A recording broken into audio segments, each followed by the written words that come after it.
দক্ষিণ দিনাজপুর জেলার কুশমন্ডি ব্লকের কুশমন্ডি গ্রাম পঞ্চায়েতের অন্তর্গত বাসুলাহার থেকে ভেটাহার বাসাইল পর্যন্ত প্রায় 3 কিলোমিটার দীর্ঘ কাঁচা রাস্তা গত 25 বছর ধরে বেহাল অবস্থায় পড়ে রয়েছে। এই রাস্তার ধারে ভেটাহার, কয়কুড়ি ও মাকড়াহার এই তিনটি গ্রামে প্রায় 3000 মানুষ প্রতিদিন চরম দুর্ভোগের মুখে পড়ছেন। বিশেষত বর্ষাকালে রাস্তা জল ও কাদায় ডুবে গিয়ে প্রায় অচল হয়ে পড়ে। রবিবার সকালে দেখা গেল এক হৃদয় বিদারক দৃশ্য। রাস্তার গাড়ি চলাচল অসম্ভব হওয়ায় গ্রামবাসীরা কাঁধে করে মরদেহ নিয়ে যাচ্ছেন দাহস্থানে। প্রশাসনের দীর্ঘ উদাসীনতার চিত্র যেন ফুটে উঠল এই মুহূর্তে।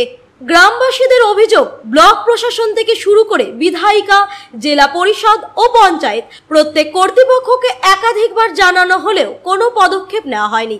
অসুস্থ বা গর্ভবতী মহিলাদের হাসপাতালে নেওয়া, শিশুদের স্কুলে পৌঁছানো সব ক্ষেত্রেই দুর্ভোগ নিত্যদিনের সঙ্গে। অ্যাম্বুলেন্স পর্যন্ত প্রবেশ করতে না পারায় প্রায় কাঁধে করে রোগী বহন করতে হয়।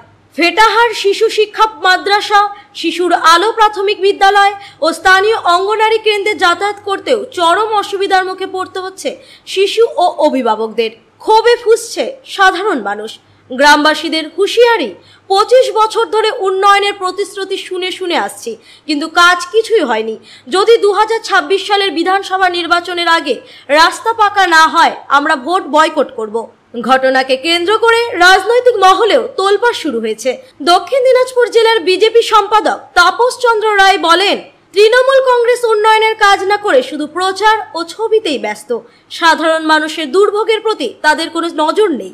অন্যদিকে জেলা পরিষদের সহকারী সভাধিপতি অম্বরীশ সরকার বলেন, ঘটনাটি অত্যন্ত দুঃখজনক। রাস্তার অবস্থা খারাপ, বিষয়টি খতিয়ে দেখা হবে এবং দ্রুত প্রয়োজনীয় পদক্ষেপ নেওয়া হবে। বাসুলাহার থেকে ভেটাহার বাসাইল পর্যন্ত রাস্তার মরদেহ কাঁধে বহনের দৃশ্য আজ যেন প্রশাসনের উদাসীনতার প্রতীক হয়ে উঠেছে। তিনটি গ্রামের প্রায় 3000 মানুষের একটাই আরতি, আমরা পাকা রাস্তা চাই, নিরাপদ জীবন চাই। কামাখ্যা তারাপীঠ সিদ্ধতান্ত্রিক গুরু প্রশান্ত শাস্ত্রী। কামাখ্যা তারাপীঠ যজ্ঞ সহ যে কোনো সমস্যার সমাধানে একমাত্র ভরসা। ঠিকানা রত্নজ্যোতি শোরুম, রত্নজ্যোতি মোড়, দেবীনগর, রায়গঞ্জ, উত্তর দিনাজপুর। মোবাইল নম্বর 8629986786। এই রাস্তার দশা খুবই বেহাল দশা, খুবই খারাপ। কোথা থেকে কোথা পর্যন্ত? এই রাস্তাটা বাসুলহাট থেকে বাসইল পর্যন্ত, মাঝখানে গ্রাম রয়েছে মাকড়া, কৈকুড়ি, ভেটাহার, 3টে গ্রাম রয়েছে। কয় কিলোমিটার রাস্তা? 4 কিলোমিটার রাস্তা। এটা কতদিন ধরে বেহাল? এই রাস্তা 24-25 বছর ধরে এই রাস্তার এই খারাপ অবস্থা, বেহাল দশা, খুবই খারাপ অবস্থা। এই আমাদের গ্রামে জনবসতি যে লোক রয়েছে 2000-এর মতো লোক হবে। যাতায়াত করে, প্রতিদিন যাতায়াত করি আমরা, স্কুল কলেজে যেতে হয়, রাস্তা বাজারে যেতে হয়, খুবই খারাপ রাস্তা। আবার যদি আমাদের অসুস্থ কেউ হয়ে যায়, নিয়ে যেতে হয়, তাহলে অ্যাম্বুলেন্স প্রবেশ ঢুকতে চায় না এই গ্রামে, বা আমরা নিয়ে যেতে পারি না কোনো বাইকে করে বা গাড়িতে করে, কারণ রাস্তা খুবই খারাপ। এমনি সাধারণ খালি পায়ে চলার অসুবিধা, কেমন করে গাড়ি নিয়ে আমরা যাব? এই রাস্তা আমরা অসুস্থ রোগী নিয়ে যাওয়ার খুবই একটা অসুবিধাজনক রাস্তা।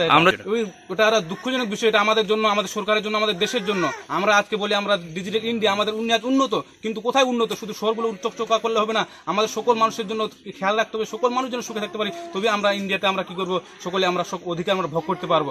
আজকে আমাদের দুঃখজনক বিষয়, একটা মানুষ মারা গিয়েছে, আমরা সেই মানুষটাকে আমরা নিয়ে এসেছি রাস্তার মধ্যে, আমরা খাটে করে আমরা তাকে নিয়ে এসেছি, আমরা গাড়িতে করে আনতে পারিনি, কারণ রাস্তা খুবই খারাপ, বৃষ্টি হয়েছে, পুরো রাস্তাই খারাপ, আমরা খালি পায়ে হাঁটতে পারি না। সেই মানুষটা আমরা খুব কষ্ট করে নিয়ে এসেছি, এটা আমাদের জন্য দুঃখজনক এবং কষ্টকর একটা বিষয়। আমরা এর আগে জানিয়েছি বলতে কি, আমরা অনেকবার জানিয়েছি। কাকে কাকে জানিয়েছি? আমরা এমএলএ কে জানিয়েছি, রেখা রায়কে জানিয়েছি, আমাদের মেম্বার সাহেব রয়েছেন, আমাদের এমএলএ কে জানিয়েছি, রেখা রায়কে, মাননীয় রেখা রায়কে জানিয়েছি, জেলা পরিষদকে জানিয়েছি, বিডিও অফিসে জানিয়েছি, তারপর আমাদের মেম্বার রয়েছে তাকেও আমরা জানিয়েছি। অনেকবার রাস্তা চেক করতে এসছে, রাস্তা সার্ভে করে নিয়ে গেছে, রাস্তা মেপে নিয়ে গেছে, কিন্তু আমাদের আশা দিয়েছে, কিন্তু রাস্তা হয়নি। এর আগেও আমরা নাহিটে বিক্ষোভ করেছিলাম আমরা রাস্তার জন্য, কিন্তু রাস্তার জন্য আমরা বিক্ষোভ করেছি, কিন্তু রাস্তার জন্য আমরা সব কাজ করলাম, কিন্তু রাস্তা এখন আমাদের হয়নি, রাস্তা হয়েছে অন্য জায়গায়। রাস্তা যদি না হয়, আমাদের যত লোক আছে, যত আমরা জনবসতি আছে, আমরা 3-4টা গ্রামের মধ্যে আমাদের সকলের দাবি, আমাদের যদি রাস্তা না হয়, তাহলে সামনে যে 26 সালে আমরা ভোট বয়কট করবো বিধানসভার। আমরা একটা ভোটও কাউকে দিব না, আমরা ঘরে বসে থাকবো, আমরা ভোট দিব না। ভোট দিয়ে আমরা কি করবো? ভোট যেটা আমরা দিচ্ছি, আমাদের কি, আমরা ভোট একটা আমাদের অধিকার, আমরা ভোট দিব, যেহেতু আমরা বাকি যেগুলো অধিকার আছে সেগুলো যেন আমরা ভোগ করতে পারি, কিন্তু আমরা সেগুলো অধিকার পাচ্ছি না। তো যেগুলো বেসিক রাইট রয়েছে সেগুলো তো আমরা পাচ্ছি না, আমরা রাস্তা পাই না, স্কুলে যাতায়াত করতে পারি না, বাচ্চাগুলো অসুবিধা, স্কুলে না গেলে তারা কি শিখবে? আপনার নাম দাদা? আমার নাম জুয়েল রানা, আমি ভেটার গ্রামের অধিবাসী। শুভেচ্ছা আপনাদের জানাই সকল শ্রোতাবৃন্দ এবং আপনাদেরকে। বিষয়টা খুব মর্মাহত এবং দুঃখজনক যে আজকে আমরা কোন যুগে বসবাস করছি। আপনারা যে কথাটা বললেন সেটা একদম সত্যি কথা এবং এই ঘটনা কুশমন্ডির প্রান্তে প্রান্তে ঘটনা ঘটছে।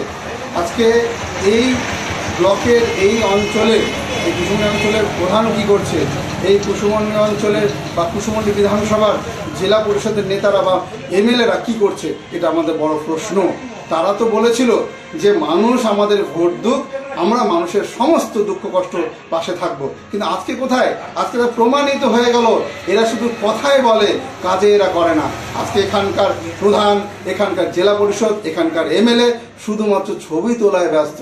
কোথায় ভালো ছবি তোলা যাবে, কি করলে মানুষকে ভোলানো যাবে, কি করলে মানুষকে হাতে রাখা যাবে, এই প্ল্যানিং এদের চলছে, কিন্তু মানুষের দুঃখ কষ্ট যদি পাশে থাকতে হবে এই চিন্তাভাবনা তাদের নেই। যার ফলস্বরূপ আজকে মানুষকে এই পুরাতন রাস্তা, অব্যবস্থা রাস্তার উপর দিয়ে মানুষের কাঁধে করে পেশেন্টকে নিয়ে যেতে হচ্ছে, ডেড বডিকে নিয়ে যেতে হচ্ছে, অ্যাম্বুলেন্স ঢুকতে পারছে না। এর প্রশ্ন উত্তর কে দেবে? অবশ্যই এখানকার শাসক পার্টি, এখানকার যারা রুলিস্ট পার্টি আছে তাদেরকে দিতে হবে, কিন্তু আজকে তারা নিশ্চুপ, তারা কোনো রকম সুব্যবস্থা করছে না। একই রকমভাবে আমাদের কেন্দ্রমন্ত্রী ডক্টর সুকান্ত মজুমদার প্রতিনিয়ত রাজ্য সরকারের কাছে হলফ দিয়েছিলেন যে আমাদের দক্ষিণ দিনাজপুরে একটি বিশ্বমানের একটি হসপিটাল তৈরি হোক, কিন্তু বর্তমান সরকার সে ব্যবস্থা না করার জন্য আজকে সেটাও বরখাস্ত হয়ে গিয়েছে। আপনারা এটাও দেখেছেন যে প্রায় 214 কোটি টাকার মতন প্রায় হতে পারে, 214 থেকে 40 কোটি টাকার মতন, যেটা কিনা আমাদের গাজল থেকে হিলি পর্যন্ত একটা ন্যাশনাল হাইওয়ের একটা ব্যবস্থা ছিল সেই টাকার মাধ্যমে, কিন্তু আজকে রাজ্য সরকার বা বর্তমান এই এলাকার যারা মেনটেন্স করছে প্রশাসনে, তারা সেই ল্যান্ড চিহ্নিতকরণ না করার জন্য সেই টাকা ঘুরে গেছে। একই রকমভাবে প্রধানমন্ত্রী প্রতিনিয়ত ভারতবর্ষের প্রত্যেকটা রাজ্যে, প্রত্যেকটা কোনায় আয়ুষ্মান ভারত, আপনারা জানেন স্বাস্থ্য বিমা, যেটা 5 লক্ষ টাকা একটা স্বাস্থ্য বিমা, ইয়ারলি বিমা, এই বিমা গোটা রাজ্যে প্রত্যেকটা দেশে প্রত্যেকটা প্রান্তে চালু হচ্ছে, একমাত্র পশ্চিমবঙ্গে চালু হচ্ছে না। যার ফলস্বরূপ এই 5 লক্ষ টাকার স্বাস্থ্য বিমার যে একটি সুযোগ সুবিধা, সেই পরিবাররাও বঞ্চিত। অর্থাৎ মানে কি, এই সরকার চাইছেই মানুষকে ঠকাতে, এই সরকার চাইছেই মানুষকে অন্ধকারে রাখতে, যার জন্য মানুষ শিক্ষার হার যেমন কমে গিয়েছে, পাশাপাশি স্বাস্থ্যের হারও কমে গেছে, পাশাপাশি চাকরি পাওয়া বা জবের দিক থেকেও কমে গেছে। এখান থেকে প্রমাণিত হয় যে মানুষ যে জন্য ভোটটা দিচ্ছে, সেই জন্য মানুষ আর সুব্যবস্থা পাচ্ছে না। তার জন্য আমরা মানুষকে অনুরোধ করছি, এই সরকারকে উচিত শিক্ষা দেওয়া, আগামী দিনে আপনারা সুব্যবস্থা করুন, এটুকুই বলতে পারি। আমরা সর্বত্র পাশে রয়েছি, কেন্দ্র সরকারের যে কোনো স্কিম আমরা এলাকায় চালু করতে চাইছি এবং তার জন্য আমরা সর্বত্র পাশে রয়েছি, কিন্তু প্রশ্নটা অন্য জায়গায়। তো আমরা চাইলে তার হবে না, এখানকার সিস্টেম চাইতে হবে, এখানকার প্রশাসনিক যারা দাঁড়াইতে আছে তাদেরকে চাইতে হবে। প্রশাসনও তো দেখতে পাচ্ছেন উন্নয়নই হয়নি, কোনো উন্নয়ন হয়নি বলে 14 বছর পরও আজকে মানুষের কাঁধে করে নিয়ে যেতে হচ্ছে পেশেন্টকে। এটাই সবচেয়ে বড় প্রমাণ। আপনার নাম দাদা? তাপস চন্দ্র রায়, ডিসি সেক্রেটারি। 30 বছর ধরে দীর্ঘ শাসন যেটা চলেছে, সেই সময়ে সেইভাবে তো কাজ হয়নি, গ্রামগঞ্জের কাজ, কিন্তু আমাদের সরকার আসার পর থেকে নানাভাবে ছোট রাস্তা, বড় রাস্তা ব্যাপকভাবে হচ্ছে চারিদিকে, কিন্তু কাজ করার জায়গা প্রচুর রয়েছে। যেমন এই যে ভেটাহারের যে রাস্তাটার কথা উঠে এসছে, তো সেই ভেটাহারের রাস্তাটাও প্রয়োজনীয়তা অবশ্যই রয়েছে।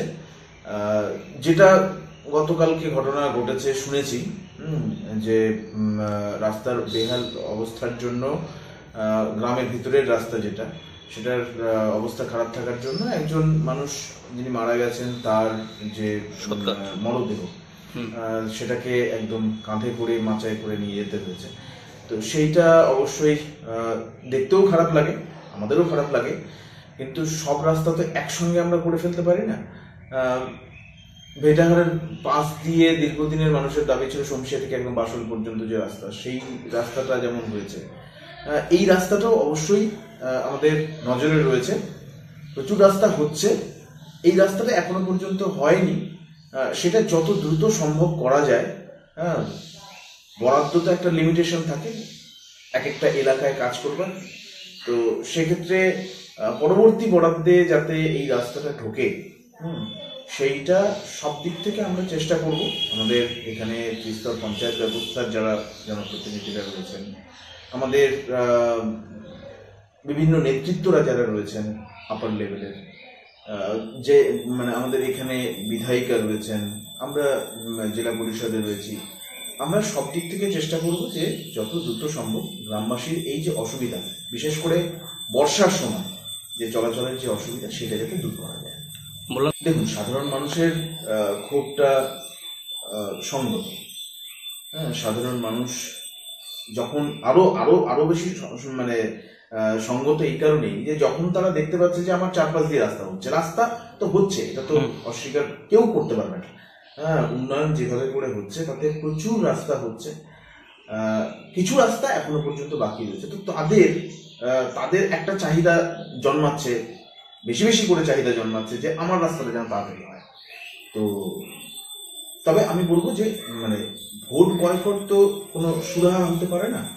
হ্যাঁ, আমরা আমাদের দিক থেকে সদর্থকভাবে চেষ্টা করছি যে যাতে এই রাস্তাটা দ্রুততার সঙ্গে করে দেওয়া যায়।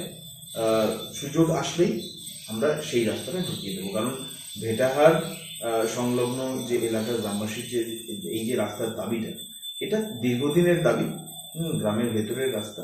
তো সেইটা যাতে সম্পন্ন করা যায় সেটা আমরা অবশ্যই দ্রুততার সঙ্গে এবং সদর্থকভাবে আমরা আমাদের সর্বস্তরের মাধ্যম দিয়ে আমরা দেখছি। কুশমন্ডি থেকে দিলদার আলীর রিপোর্ট, কুলিক নিউজ।